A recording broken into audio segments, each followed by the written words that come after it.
Who's going to take care of you when you're older? If you're child-free, you might have thought about this at some point in your life. But here's what nobody tells you. Having children provides no guarantee that they're going to take care of you later on in life. And conversely, not having children could require a completely different roadmap to retirement and beyond. While your friends with children might find themselves planning for college education as well as estate planning techniques, you might face an entirely different set of challenges that traditional planning doesn't take into account. Today, I'm going to speak about what I would consider to be 3 crucial blind spots that traditional retirement planning does not address for those who are planning and have no children. In addition, we're going to talk about actions that you can take to limit feeling vulnerable during your golden years and address these situations.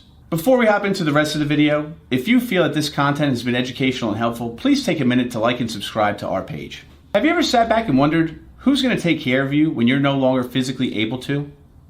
Traditional retirement planning has an unspoken situation which typically takes into account the fact that one's children might take care of them past the age of retirement as they go into their elderly years. By the year 2033, Genworth assumes that the cost of a private room in a healthcare facility could cost upwards of $157,000 per year. And to that point, something that many don't take into account is the fact that Medicare will more than likely only cover a small portion of that overall cost. In fact, Medicare typically only covers short-term rehabilitation, leaving the cost of long-term care solely up to you and those around you. When I sit down and meet with clients who have no children, one of my main focuses is their long-term care strategy. Unfortunately, many don't tend to think about this until they've reached their 70s or 80s, as they've gone about living life as they were always used to previously. This tends more often than not to put people in quite the precarious situation, as by the time that you realize that you need help, and you might be having health issues, it could be too late to go about looking for some sort of insurance or additional sources of care at that time.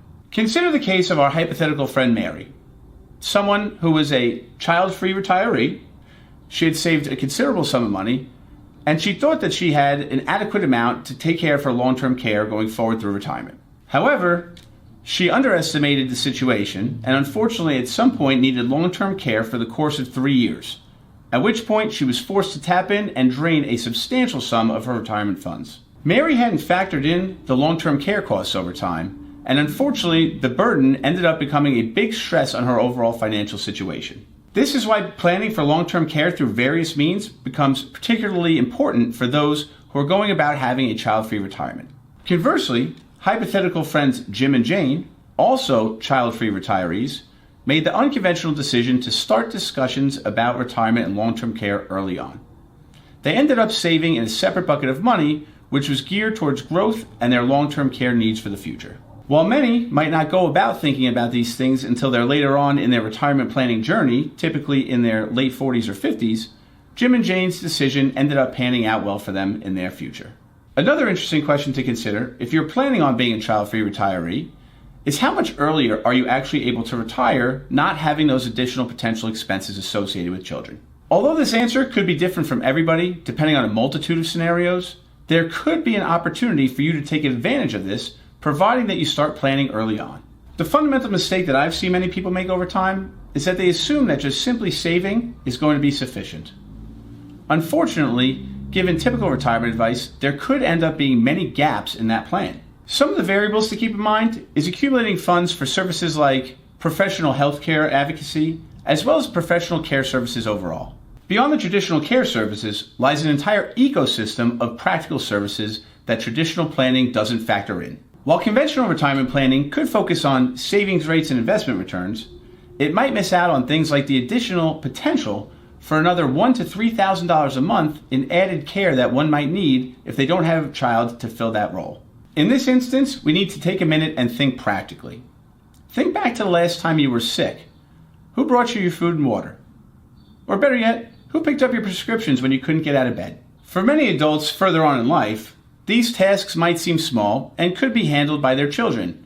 However, if you are going about being a child-free retiree, you need to take other things into consideration. Something which is as simple as transportation could really add up if you're no longer able to drive safely yourself. Add in things like regular meal delivery, home maintenance, home cleaning, and technology support, and next thing you know, your retirement budget could potentially expand exponentially. This is where aging life care managers can become an essential component of one's retirement plan. These professionals, previously known as geriatric care managers, might handle critical coordinated efforts in order to help you live your life in a simple way as you had prior to needing them. They can do things like help you in a healthcare setting, coordinate your service providers, and help you make it through complex life decisions. The bottom line here is, building a proper support network starts years before you think you need the help and requires intentional planning in order to do so. This means doing things like joining a community with strong social infrastructure, aligning yourself with various service providers, and ensuring that your legal documentation lists out clearly your preferences for care.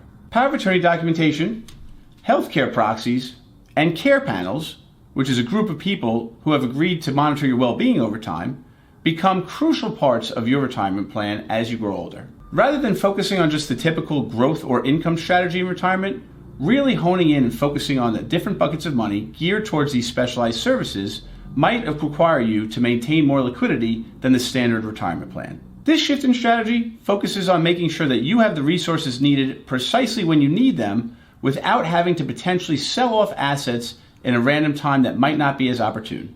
Beyond creating a support network, which is obviously very, very important, another major challenge could be faced by those going about a child-free retirement, and that is the legacy vacuum.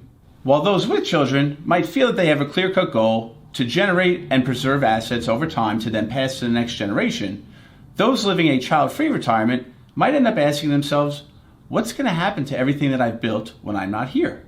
This purpose vacuum can cause a psychological disconnect, which manifests in surprising financial behaviors. I've personally observed two specific patterns over time which can both be problematic if not addressed quickly. The first being spending down retirement assets in a very short period of time, not having the thought in mind that you need to preserve money as there's no one to pass it to later on in life. And the second being the complete opposite, saving excess monies over time and being plagued with the feeling of not knowing what to do with that money, where they end up not spending anything and not enjoying life. Those who overspend tend to risk depleting their assets too early on and not being able to have money later on down the line to do what they really enjoy. Meanwhile, excess savers also might lose out on the opportunity to enjoy the money as they hold on too tightly and neglect to spend it on themselves and pursue their goals, travels, or any other objectives that they want to achieve. This situation can also have an impact on retirement timing decisions, as those end up working longer than they may have to, where they lack a compelling reason to retire. So how can child-free individuals fulfill this purpose vacuum and build a retirement plan geared towards what they want to do in life? A helpful strategy that we've seen over time is reframing retirement planning around personal goals and values as opposed to familial obligations.